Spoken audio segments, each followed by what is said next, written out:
হুম কি মানে ওই ওই যে ওই তারের মধ্যে ঘোরাঘুরি করছে, ওটা কি কি এটা কি পাখি কি বটে এটা? ওইটা ওইটা ময়ূর। বাবা বা তোর জন্য ময়ূরও দেখে ফেললাম বাড়ির দেওয়ালে।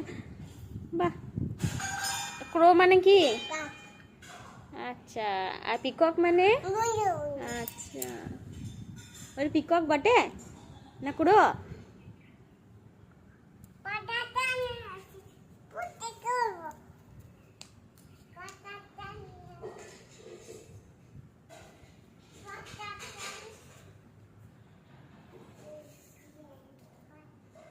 ছিটতে নেই মানা।